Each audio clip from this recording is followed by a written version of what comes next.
La carta que seguimos leyendo del apóstol San Juan, estamos por el capítulo 4, sigue intercalando, ¿no es cierto?, así como en una especie de letanía, el tema del amor. Lo atribuye a Dios como actitud primera, Dios nos ama primero, nos primerea, al decir del Papa Francisco. Nosotros tenemos que tener esa respuesta de amor que significa vivir en la luz y cumplir los mandamientos, y hay así como una especie de test, de test que de alguna manera contrasta si nuestra relación con Dios es veraz o no, si nosotros somos capaces de amar al prójimo. Una relación que tiene que estar siempre imbuida en este principio vital que es el tema del diálogo. Somos todos hijos de Dios, por lo tanto somos hermanos, y se supone en toda relación, para que sea real, para que sea auténtica, una respuesta, una pregunta, una respuesta o una comunicación de algo.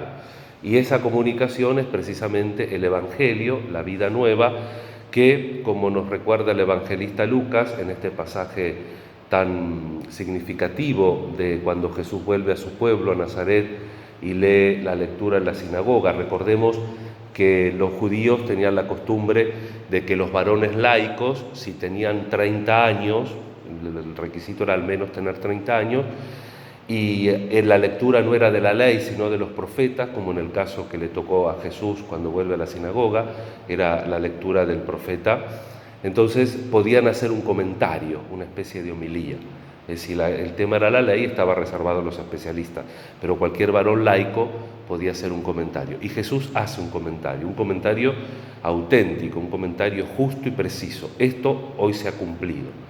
Sabemos que se ha cumplido en él, sabemos también por el estudio de los exegetas la plenitud y el alcance de esas palabras, porque él en la última parte no sabemos si no lo lee o no lo dice. El profeta dice: dar la libertad a los oprimidos, proclamar un año de gracia del Señor, el día de la venganza de nuestro Dios.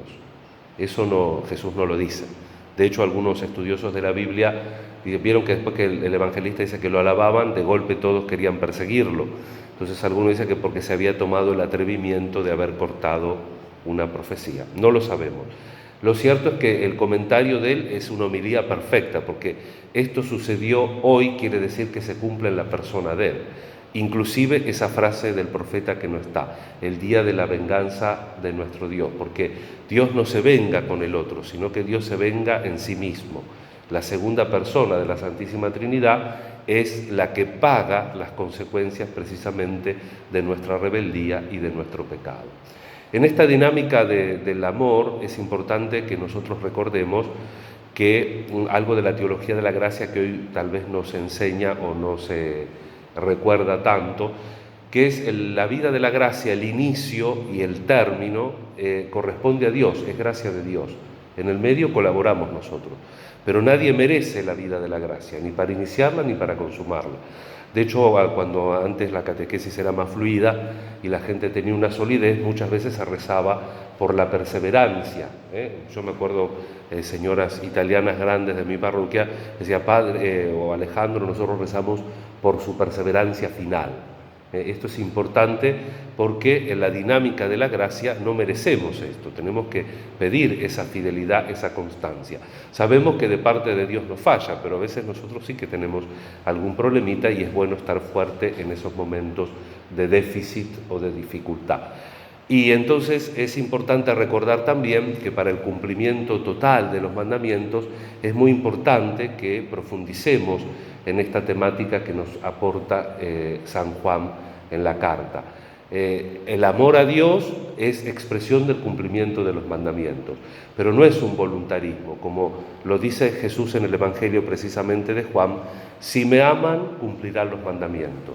Si ustedes me aman, cumplirán los mandamientos. Jesús no dice: si cumplen los mandamientos, me aman. Les entiende la diferencia, ¿no? No es el voluntarismo. Nosotros no podemos cumplir en plenitud los mandamientos si no es en esta dinámica del amor y de la relación con Dios. Vamos a pedir en este tiempo que está terminando de la Navidad que el Señor nos ayude a encontrarnos con esa realidad de su presencia entre nosotros, porque esta temática yo entiendo que es fácil de explicar e inclusive es fácil de decir, pero también encuentro que es difícil de hacer. vivir en el amor, en un amor auténtico a Dios y al prójimo, ciertamente es algo que empeñativo, que nos ocupa, y es algo también que lo tenemos que siempre ir trabajando y perfeccionando en la perspectiva del Evangelio, de la donación y de la entrega total de Cristo, a fin de que nosotros podamos consumar a lo largo de toda nuestra existencia esta misma expresión de Jesús, ¿no? Que cerró el libro y dijo: hoy se ha cumplido este pasaje de la Escritura que acaban de oír. Nosotros tenemos que tratar también en nuestra vida que se cumpla la Escritura, la revelación, el Evangelio que Dios nos regaló. Nos encomendamos a la Santísima Virgen, nos encomendamos a la Beata María del Tránsito y a todos nuestros santos intercesores para que nos ayuden en la comunión de los santos a vivir esta realidad. Que así sea.